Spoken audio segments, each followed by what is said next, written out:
to this webinar. The SEC means Social Engagement Committee. It was founded from the reason that we in TA, in the international TA community, decided to, from time to time, discuss and go in dialogue about social and political issues and social and political topics. And so we had some of these webinars already. And today our topic is hope and despair. So hope and despair, that's not a very soft topic, but we took it because it is important today. As you read in the introduction, as you registered, you know that practitioners from all fields in TA are in somehow confronted with the movements or developments in the world. And I also have to mention two things. That's the climate change and also the war in the Ukraine. And this is a challenge for us all to develop resilience, to develop our certain answers to that. Today we will look at this from 2 points. The one point we look at it is from the point of culture. What is our culture saying to hope and despair? And in a second step, we will look at this from a personal aspect. What is my personal way to deal with hope and despair? So before we start with the whole webinar, I'd like to introduce my colleagues from the SEC. And I like to say something about me. My name is Günther Mohr. Some of you know me. I'm from Frankfurt, Germany. I'm a transactional analyst in the organizational field. And this is what I have to say. So I will give the ball to my next colleague, and this is Michele. Here. Thank you, Günther. Yes, my name is Michele, and I'm from Brazil, and it's a pleasure to be part of this committee, and especially in this moment contributing for my hope and my despair, and I hope we can have a very good moment together. And now I'd like to introduce my colleague Luca. Thank you very much. Pleasure to meet you all. My name is Luca Fornari, based in Milan. Today I'm in Birmingham, England. It's 1 o'clock. I work in the organizational field, and I recently joined this committee. I'm very curious about our dialogue today. And I'll pass over to Sashi.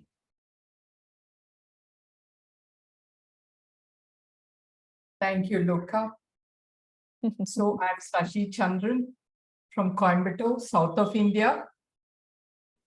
I'm in the educational field with the counseling CTA.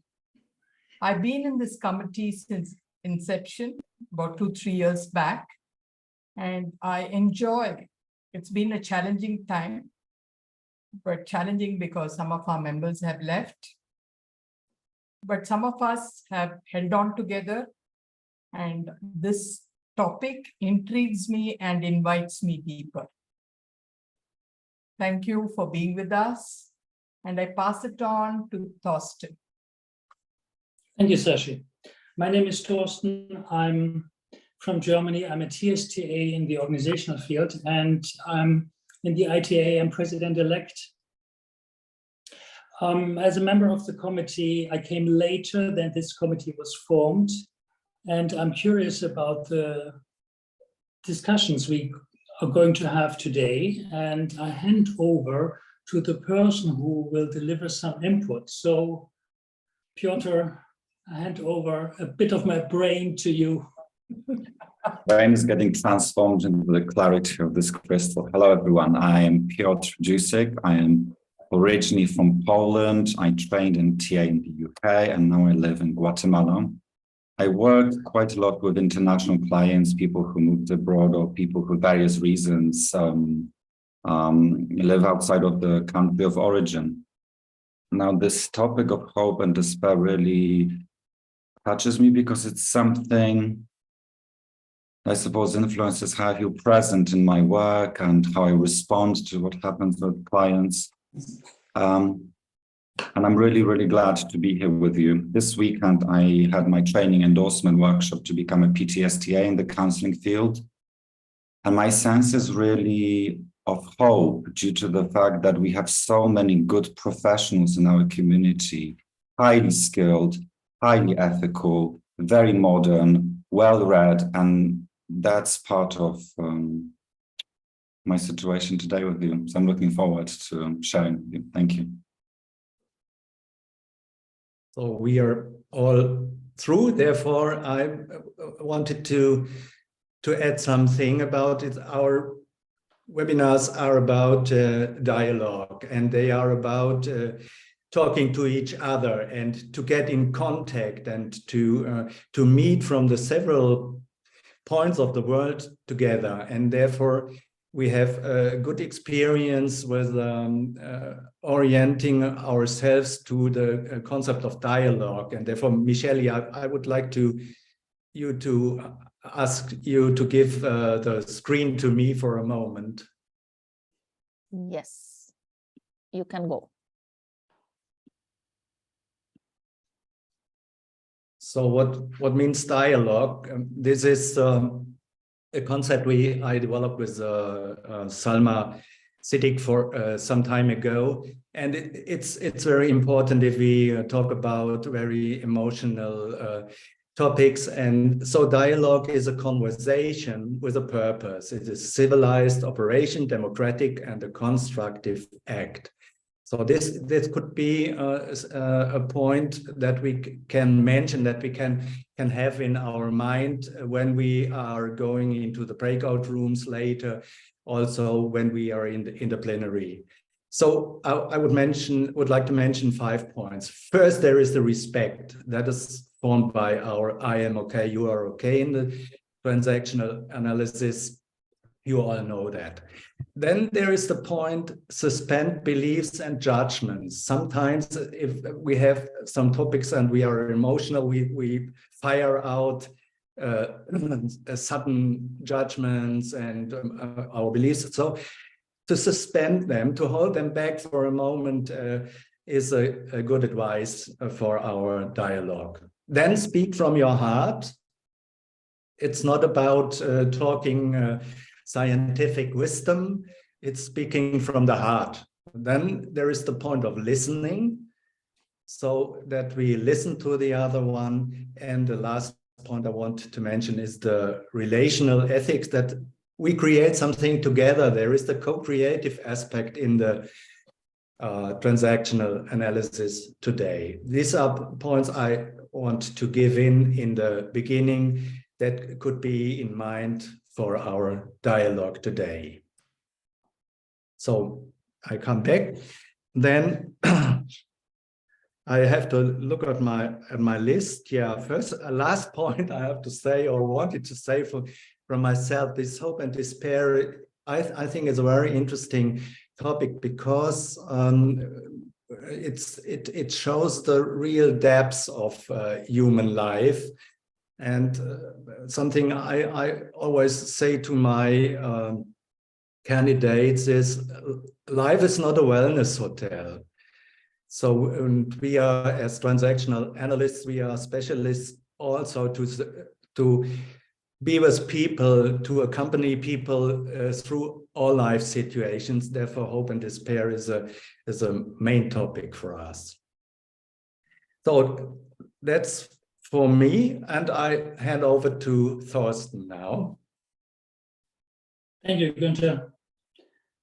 Piotr, will you share the screen? Also, there's not much to see, either that we are moving through various stations here. We want to have a dialogue with you about hope and despair as a theme, and we're pretty sure that many of you, even all of you, can contribute to that. Hope and despair go beyond, we think, beyond many TAA concepts, or shine through in many TAA concepts. They go to the existential level, which was there beside the social level and the psychological level from the beginning. And I think we're experiencing this more and more in these times. Also, we resonate in the social engagement committee that there's something in our clients which resonates and mirrors in us as professionals as well. And we want to spark a dialogue between you and with us before we put labels to it, or before we give input and therefore frame the discussion. Yeah. So how do we respond as human beings and as professionals to what happens in the world from day to day? And some of the things are most prominent in the media: a war, natural disaster, climate change. Günther mentioned that. Yeah. So actually I'm repeating here what already was brought into the discussion: disaster, violence, hopelessness, as well as probably the silver line on the horizon. So we all have an experience with that. And we are curious how this might probably comes from our cultural frame of reference and from your cultural frame of reference, and how does it shape our experience, which is the thinking and also the resonating on the emotional level. So we invite you to a dialogue in breakout sessions and invite you to share how is hope and despair resonating in your own cultural frame of reference, and in you as human beings as well. How does it take over? Someone has this mic on and background noise, thank you. So are there symbols? Are there embedded meaning of hope and despair in your culture? We invite you to that. So make yourself acquainted, make yourself feel comfortable in your group discussion, and share what you want to share, and also be prepared to share some of your insights later with us before we have some input for you from our position. So we have 20 minutes, breakout sessions. Michele, how many people do you plan to have in each session? Around 4. Okay, so 4 people. Okay, thank you very much. So 4 people have a discussion, share this time in the most lovely way you want to have, whatever you want to bring to the table. It is not about achieving results. This is not about performance. It's about what is emerging. Yeah. And we ask you to share some of your insights, some ideas after these 20 minutes. So, and that is what I want to say at this stage. Michele, can I ask you to start the breakout sessions? Yes. Thank you. Hi. So, welcome back. There's always not enough time to discuss, but maybe there was. We are interested, and probably you are as well, to hear what are some insights you have, some ideas you want to share, maybe concepts you have had in common and still have in common when it comes to hope and despair. So if you want to share something with us, I suggest you use the digital hand, which is inbuilt in Zoom, where you go to the lower right. You can raise your hand and then you're automatically switched up to the top of the screen. and we can see you while you speak. Yeah. So if you want to share something, we are happy to hear you. And to listen, like Günther suggested.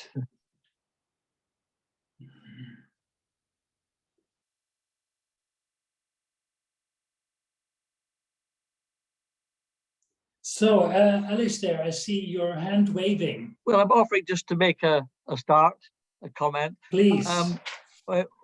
One take I have on hope and despair is around power and powerlessness. And in TA terms, to think about, on the one hand, personal autonomy and how we share that with one another, a sense that there's always something that we can do, that we mustn't discount our opportunities, our choices, our options to do something rather than nothing. And I think that in the political world, it's suggested that many of our countries, many of societies become less democratic and more authoritarian. And there seems to be a great need, more than ever, for people power, for us to come together in our communities, even at this, that small neighborhood level, to decide with others what will be better for us, what will improve our lives, but also, for example, what will help to protect the environment, to take account of the challenges of climate change. But we've got to own the fact that in our own way, we are powerful. Yeah. So it is do I hear saying you, if we're speaking up, we are moving from being powerlessness to powerful, and therefore there's the hope embedded. Lovely, Alistair. Thank you for that. Thank you for the start.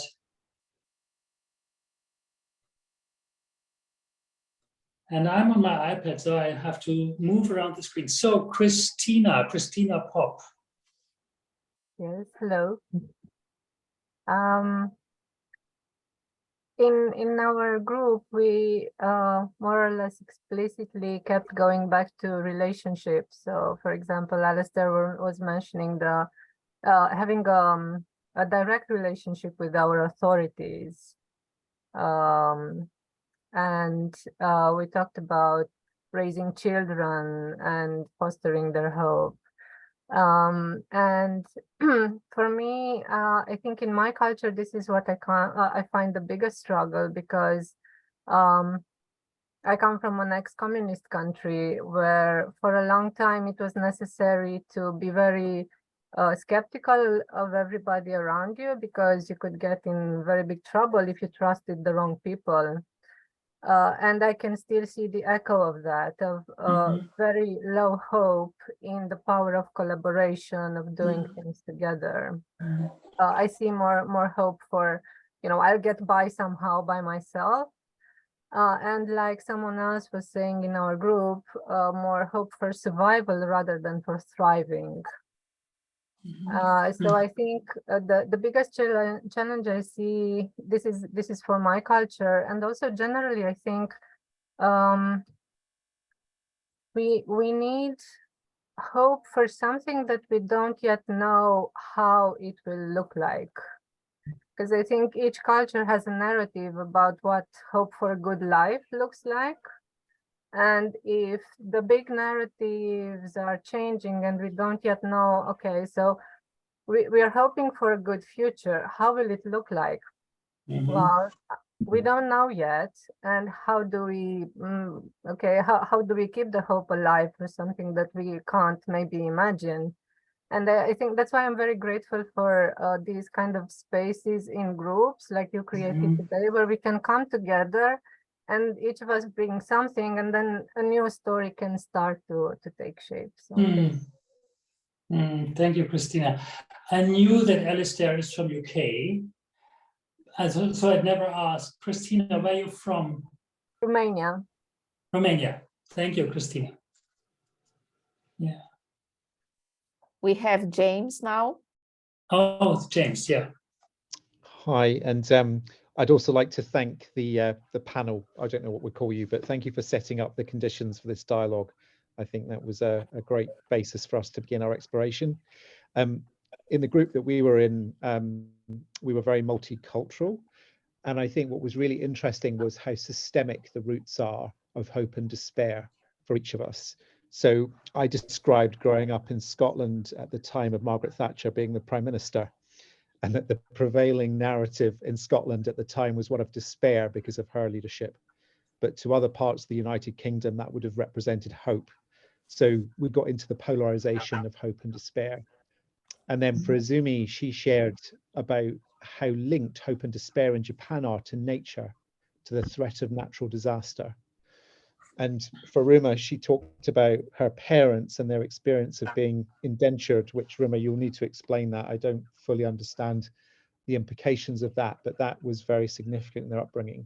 So we really noticed how linked our experiences, our origin story, our cultural origins were to our perspective on hope and despair. Thank you, James. Thank you. Yeah. Hasina. Yeah, I'm Hasina from India.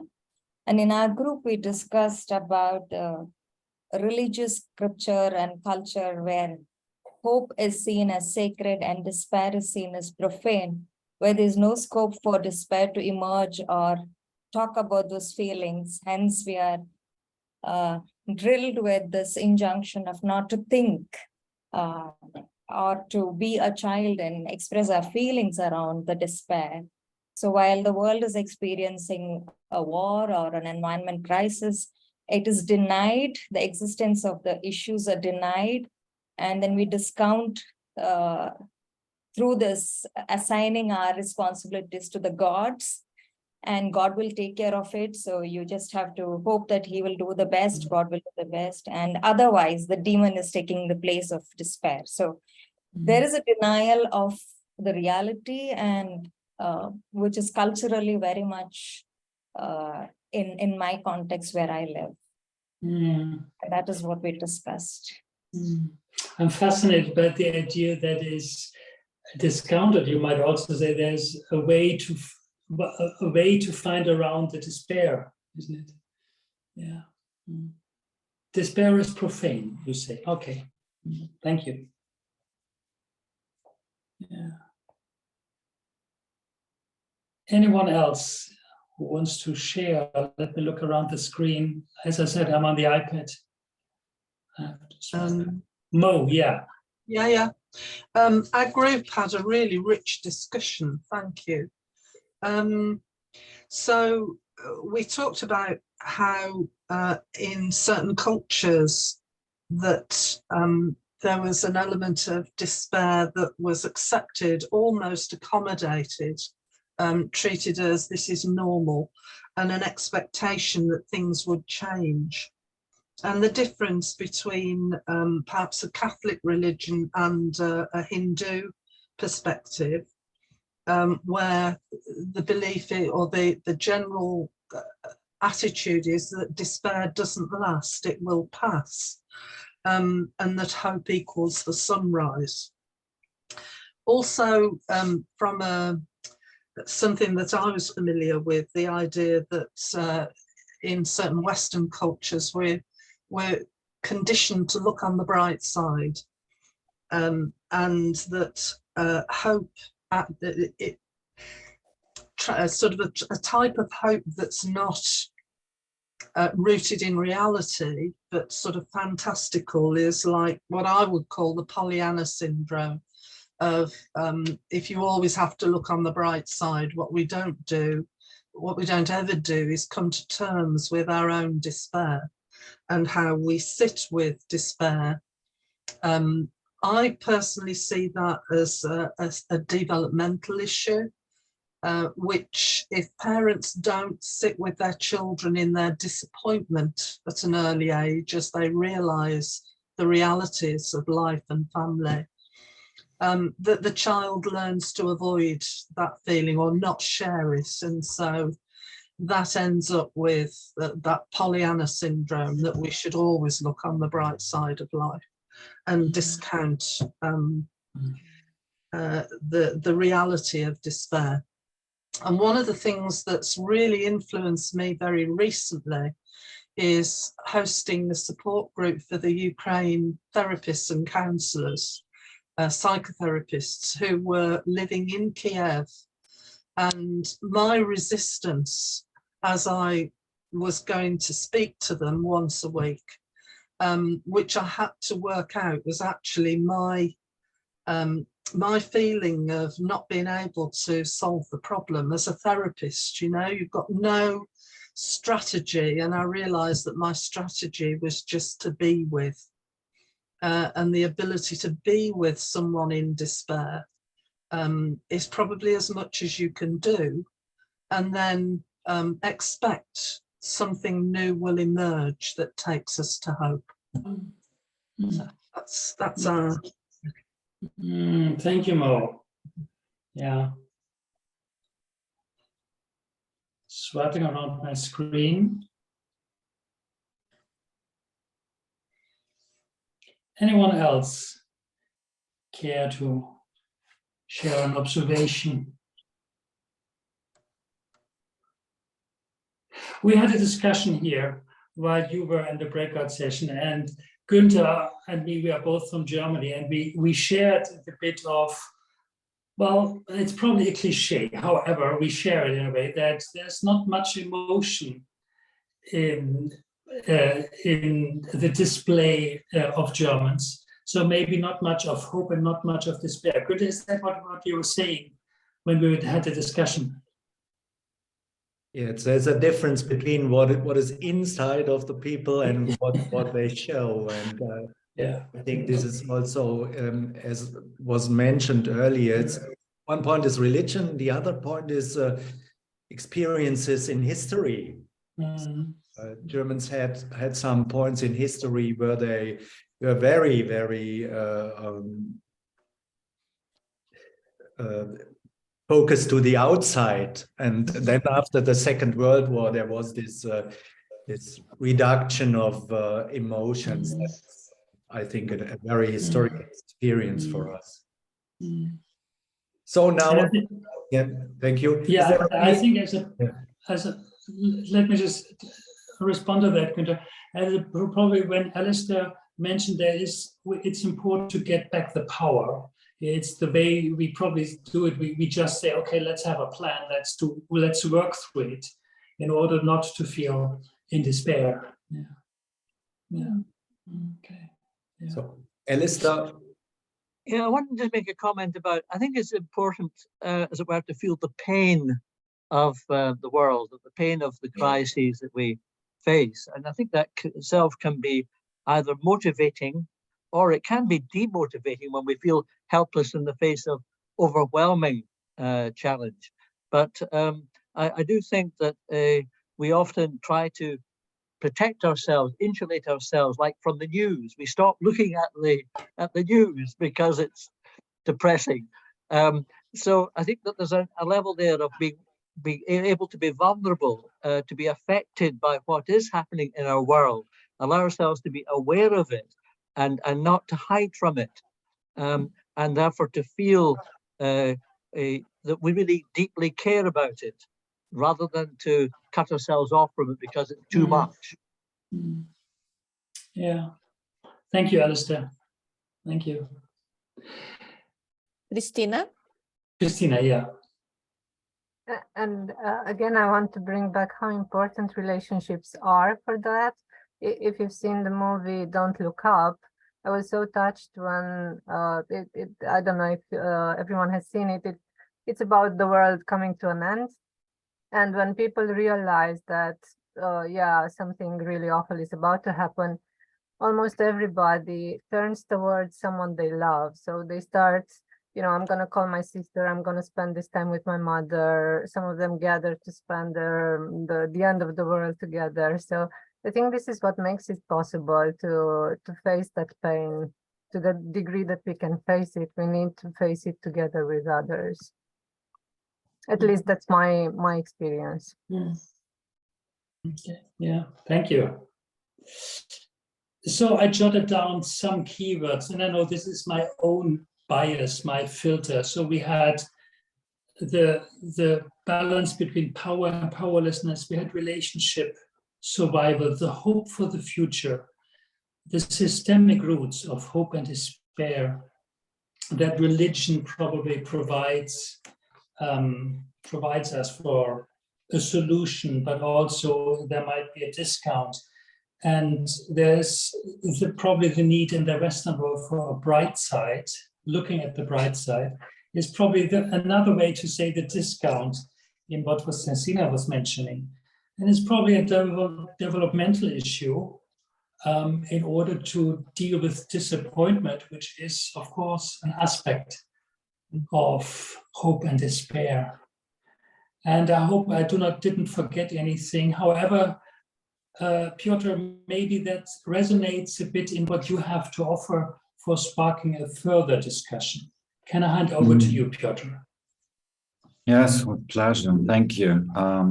So I hear awareness of how systemic our constructs are. And just this week, I had a conversation with a man around how things look like in Guatemala. It's a post-colonial reality. And I was having a conversation about hope and despair, just pondering about that. And the man said to me, no, you are okay. You are kind of more okay, he implied, because you are cancho, which means blonde. That means because I'm white, I am in a particular system that shapes my privilege. And these constructs will influence our notion of hope and despair. And this is what I would like to talk to you about, actually. What are the possible combinations? What are the blueprints around hope and despair? Okay, so I'm going to share my screen. Okay, now let me just put that up. Okay. So in the conversations, there were notions that my culture is okay. Like Alistair said, for instance, we cannot discount the power. So there's a notion something partially in your personal experience and in your cultural experience that your culture is okay. It can also be a notion that my culture is not okay. So like Christina said, low hope in the power of collaboration. There's something that is not okay in that doesn't bring value or doesn't enhance hope. Or we can have that in relation to another culture. So I may perceive, for instance, what Hasina said one piece, which was that hope is sacred. So I could gravitate towards that. Or I can also see certain things that's not okay. Like Mojo said, we are conditioned to look at the bright side. Right? And we can consider that as not okay. Now, there's a really good article about enhancing managerial cross-cultural awareness that introduces the idea of cross-cultural positions. And this is a bit of a complex situation because how much it is of our personal self and how much it is of the cultural self. And I think it's one of those chicken and egg problems to really tease out where does the pattern come from the personal cultural frame of reference. So if we look at this combination, you know where this is going. We can consider that we're not okay and they're okay. So the hope could be seen as external. We can have a position when we're not okay and they're not okay, or a position where we are okay and they're not. And of course, here we're in the okay position. Now, this is the world-minded position, and I imagine that a lot of us are striving towards that, to have multiple frames of reference, to co-create dialogue, to have empathy and self-awareness of how the system creates us, what privileges it grants us, and what is our sense of agency in this. We can also go into a position that's xenophilic, so where we put down our own culture in some way, and we idealize the other. So I'm actually thinking about being a Polish man, and back in the 90s, after the fall of the Iron Curtain, we used to think that anything that was towards the West was better. I remember back in maybe 1994, traveling back from Western Europe and just coming back to a post-communist country and just feeling, gosh, this is so great. And of course, this is a construct because equally we have things to offer. So I'm just giving an example of how culture can influence our notion of hope and agency.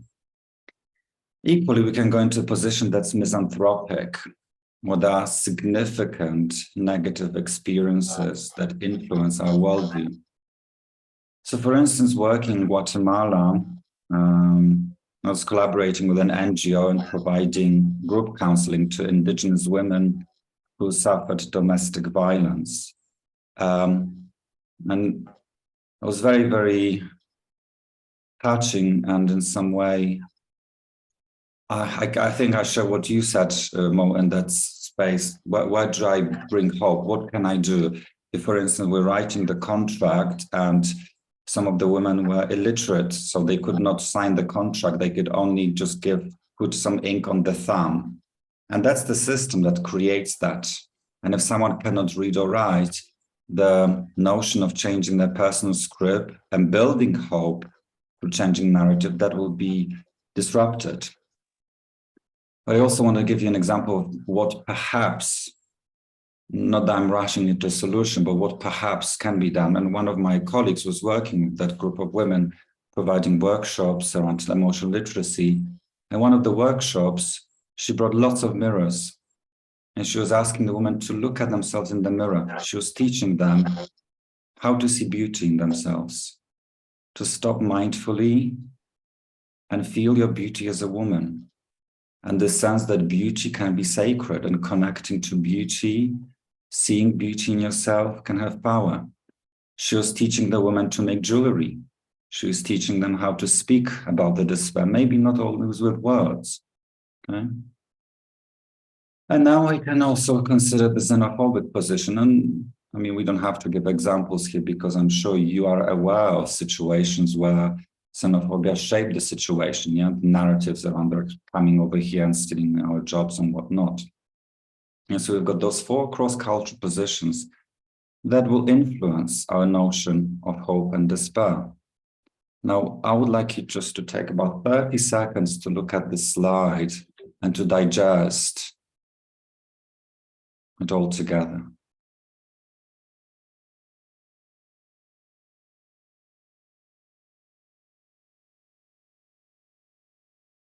So the core of it, what we want is that co-creation of multiple frames of reference in the geocentric, the world-minded position. And that's obviously easier said than done, because we know how rebuilding ruptures with clients or with a group requires lots of empathy and sitting with. I think that what most is around sitting with children in disappointment as well, sitting with our disappointment sometimes. Yeah, that's the key. So let's just go back to the model. If we consider hope in the xenophilic position, hope is outside of us. There isn't enough okayness within the culture, the group, and the individual that belongs to that context to sustain hope. In this position, we are in despair and no hope. There is no value in me, neither externally. So if I think, again, coming back to the example of indigenous women who suffered domestic violence, the culture, we are indigenous, we have no value because we are discounted. So there's an internalization of the oppression, and externally through political interference of other countries that supported the genocide. Now we can also consider here that hope is only within us. We are better. Our frame of reference is the right one. We are virtuous, and only, for instance, only capitalism can bring hope. And we know that hardline capitalism doesn't take account of our precious resources. And then in this position, we can consider hope and despair can coexist. So it's that notion of holding both. Now, I like to add try this green square rectangle in the middle, because equally, oh gosh, there may be positive aspects. So the hope and despair, the okay, what Roberto Kertész talks about, the manic position. Yeah, if we're okay, then it becomes a happy, clappy environment. However, in the position that hope is outside of us, there is some humility. There is awareness that I may need external support, and that could equally be valid. That despair and no hope, well, this is the sitting with the disappointment. And again, it's so much easier said than done, is that preparedness really to sit with. Alistair, you also made a point. We need to feel the pain of the world. So that's that positive aspect. We need to be prepared to do that. And the positive aspect of that we are okay, they're not. It's about defending what is non-negotiable. So how can we defend our views, our values? So for instance, as transactional analysts, our views around values around social justice, ecological awareness, and cultural diversity. There's something about defending these. Okay. Now over to you, Thorsten, with this question. So this is the end. Thank you very much. And here's the question that will follow. Or maybe you want to thank you. Thank you, Piotr. We haven't spoken about this before. I was very moved to hear that your colleague was using the exercise or the activity around a mirror to spark hope. There's something within myself, if I accept myself. That's very touching. And we want to invite you, our audience, to further your discussion, the rich discussion you had before the input and the exchange in the plenary. How do you hold up for yourself when it comes to hope and despair? And how does this inform you when you're working as transactional analysts with your clients, as professionals, with your clients or client systems, because not everyone is working just with one-to-one. Yeah. How does that, how do you use hope and despair in your professional work? So again, we invite you for an exchange in your group as the same as before. Yeah. So you can go on with that. Yeah. And Michelle, what did we say? 10, 12 minutes? What do we have in mind? Yeah, I think 10 is okay. Okay, good. Okay, thank you. So Michelle, can I ask you to start the breakout sessions? Great. Again. Right? Yeah. Thank you. Piotr, can you share the screen? Yeah. Thank you. Piotr, our tech wizard, mapped the words which were used of some of them, yeah? And of course, despair is as big as hope and as power, but we want to focus on hope.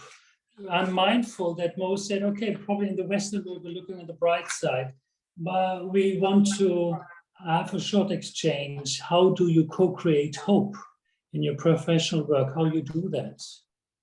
So maybe you want to share something from your last discussion. How do you co-create hope?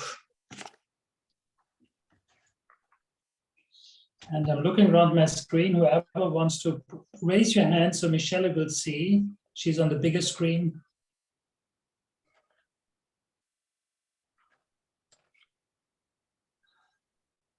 Alistair? Alistair, thank you. Get things and started. Michelle, yeah. Well, two words. One is the importance of the connection, the person-to-person connection. I think itself can be very powerful and facilitating. And the other one is how we instill a sense of personal agency, that, you know, whatever our situation, we can choose our response.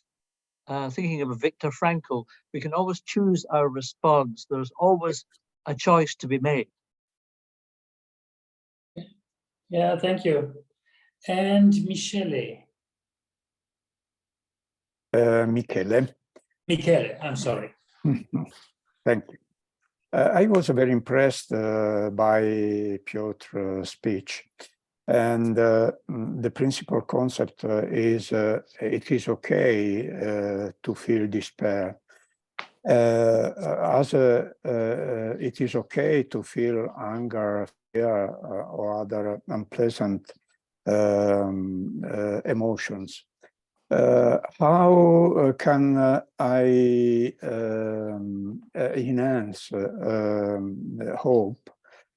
Usually recognizing the unpleasant emotions when they are congruent with the situation. So I can say, yes, it is okay to feel that strong emotions. How you can take care in these difficult moments? This is the clue sentence for me in creating connection with my client or people in general. Thank you, Michele. And Narmata. Yeah. I hope I say this right. I'm not sure. Yes, I'm Narmada from India. Hello, everybody. So my feeling about hope is I consider life itself as hope, because we all look for a better tomorrow, all of us. So that itself is hope for me. And being in education, being an educator, I see the people whom maybe children or adults whom I do my work with, they are in some kind of lack of knowledge, darkness, which I can equate with. So whatever I tell them, the knowledge which I share with them, I see that as a light being shown to that darkness. So in that sharing, I find hope for myself and also the people whom I work with. So that's how I see hope and despair in my work. Yes.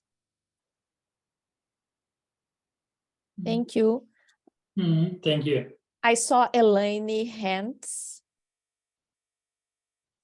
I'm not sure that I will be throwing in much enlightenment, but in my group, Pooja summarized something we got to about in giving away power, we increase power.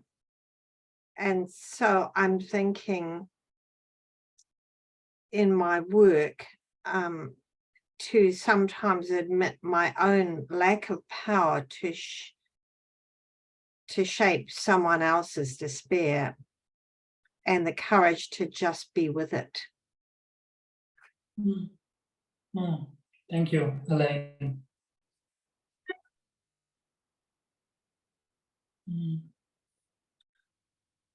Anyone else? I'm scanning around my screen.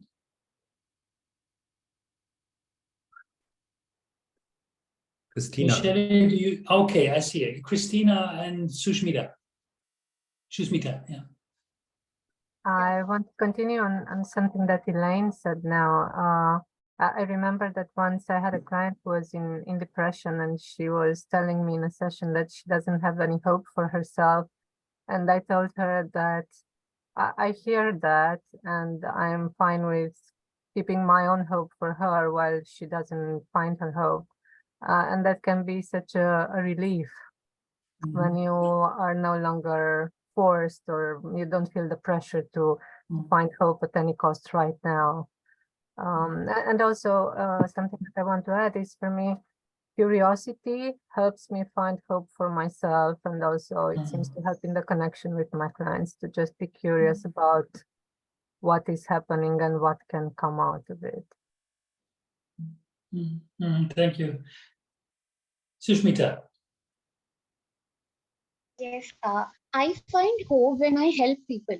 I am also an educator, and when I help my students and when I teach any topic, while teaching, that moment is full of hope for me. And whenever I see any person who is in vulnerable state, and whenever I do my level best to help that person, that actually drags me out of the despair and give me a hope that I am worthy, I can help, and I can myself also drag out of this state.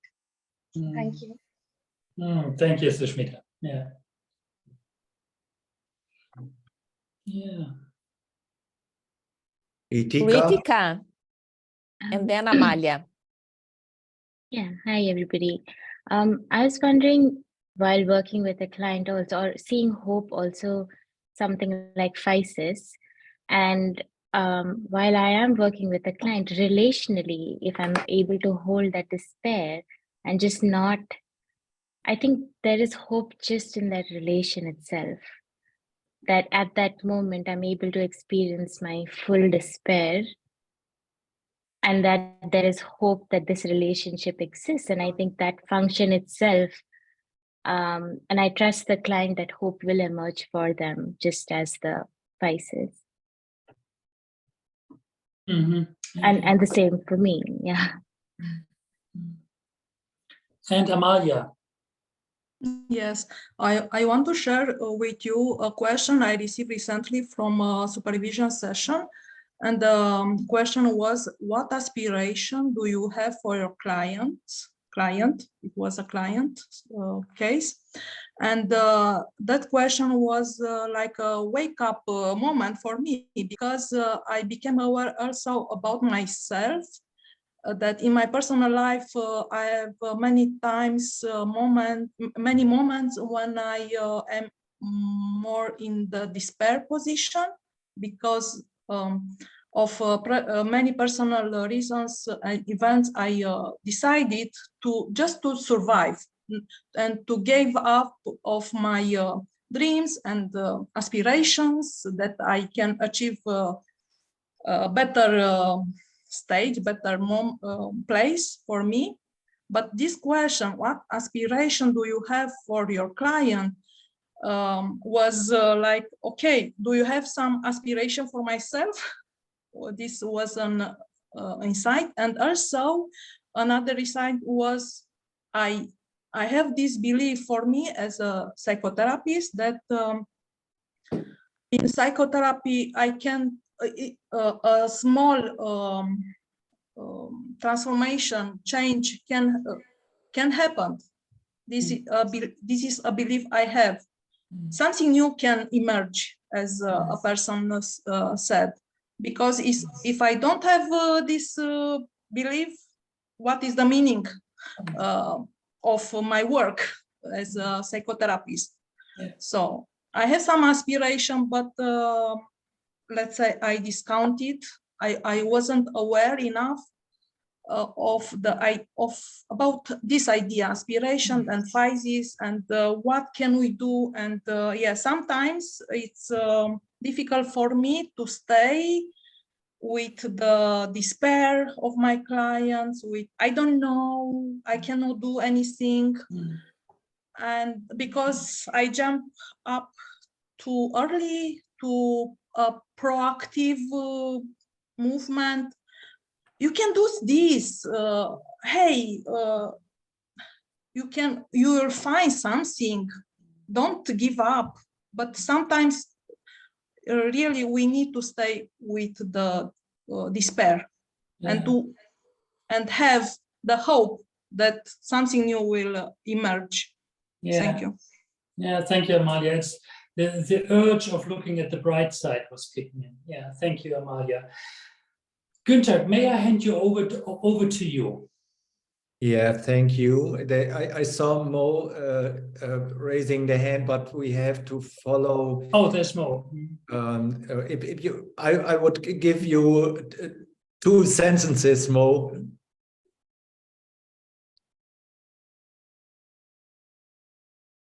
You're mute, Mo.